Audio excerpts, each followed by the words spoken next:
Senator Johnson. Thank you, Mr. Chairman.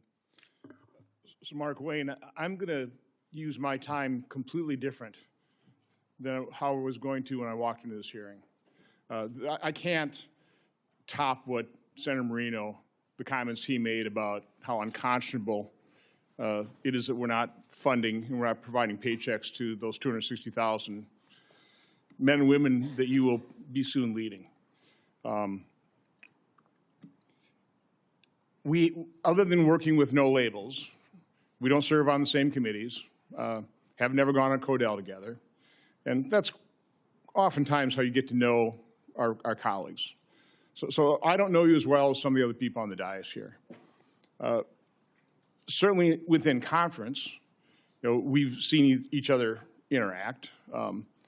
We share a couple things in common. I think we're both pretty passionate about our love for this country, about trying to fix the enormous messes left behind by President Biden, Democrats. We wear emotions on our sleeves. But I will say that I've been here 15 years. I've been through a lot of confirmation hearings. I've listened to a lot of nominees. I've heard a lot of introductions. If one of your first decisions as a nominee was to pick the person to introduce you, you couldn't have done a better job. I mean, the introduction from Senator Langford was probably one of the most genuine and heartfelt I've ever heard. And I will say your opening statement was probably one of the more genuine and heartfelt testimonies I've ever heard, if not the most. I'm looking behind you at the people who have come here to support you, your former colleagues in the House, Chairman Smith, a former Speaker of the House, Senator Britt. But I see Josh Gottheimer there. He's not a Republican member of the House. He's a Democrat. I've seen you interact with him trying to get some permitting reform. Please, briefly, because I want you to tell another story here yet, but just talk a little bit about your relationship with Josh and other members of the House. Josh and I, we may not always agree on every issue, but he's a friend. And our relationship started back in 2017 when he thought I was a staff member running a workout group, because I've been running a bipartisan workout group that started actually with Speaker Kevin McCarthy and Jason Smith 13 years ago, and I still do that to this day. When he came in 17, Joe Kennedy, who is also a friend of mine, he approached me when I was on the House floor and asked me, why is a trainer in the gym on the House voting? And to which Joe Kennedy laughed and said, he's a member from Oklahoma.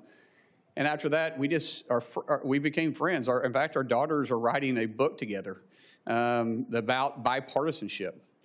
But when Josh asked me to join a bipartisan group called No Labels, that's when we really started seeing that there's a lot of common ground that we can work together. Yeah, as I said in my opening statement, that we all make decisions based on how we're raised and our life experiences. And Josh and I was raised different, just like everybody on this dais is raised different than me, and we've had different life experiences. But we all believe in that flag right there behind you. And what I say is, as long as you love that flag as much as I do, and you're willing to die for that flag like I am, we can work together. We can set the differences aside, and we can work together. And Josh represents that too. Just for him being here, you guys know, he's got a primary in New Jersey. He's not a senator, has 6 years. He's up every 2 years, and he's here. That's a friend that says, hey, my political differences are beside, I still like you. I cannot tell you how many members on the Democrat Party, which I love and respect, and I understand the politics, have came up to me since this nomination and say, hey, I love you, but I'm running for this office, but I'm running for this office, but I'm up for re-election. I'd be killed in my state. In most cases, I would support you, but.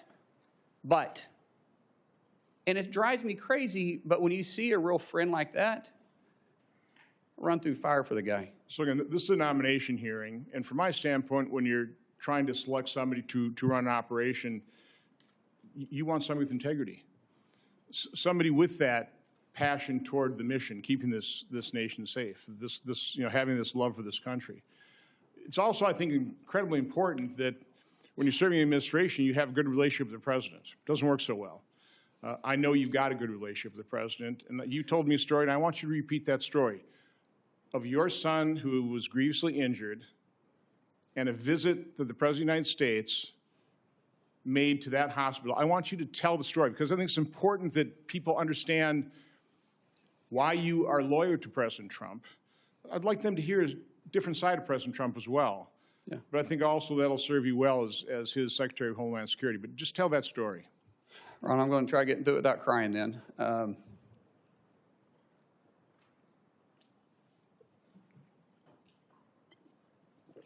It's not about President Trump, it's about my son. So my son was a really world-class athlete, and January 17th of 2020, which mind you was an election year, he had a really serious brain injury. Woke up 26 hours later and he's a different kid. We almost lost him. For 26 hours, he had extremely low pulse. There was a time they thought that they lost his pulse altogether. And when he woke up, he was just different. I mean, here you had a world-class athlete that wrestled all over the world since he was 12 years old, and he couldn't touch his nose. He couldn't walk without shuffling his feet. He had short-term memory loss. He couldn't control his muscles. Couldn't add 5+3. He was in high school at that time. Had to learn how to read, walk, everything.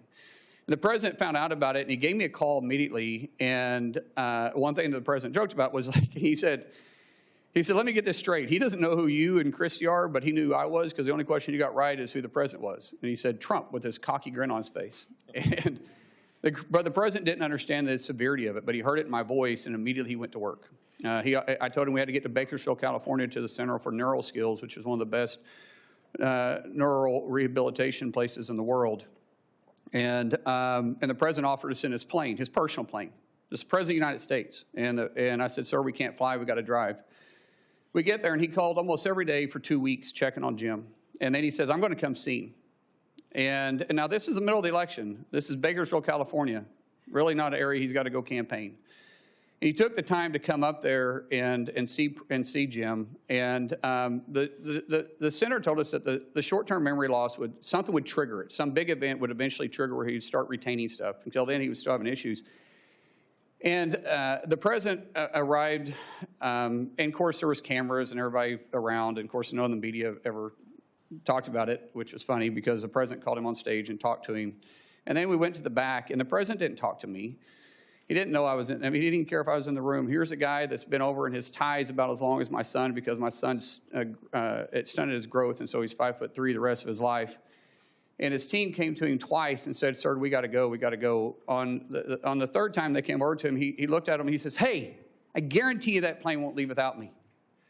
And for the next 15 minutes, he did nothing but love on my son.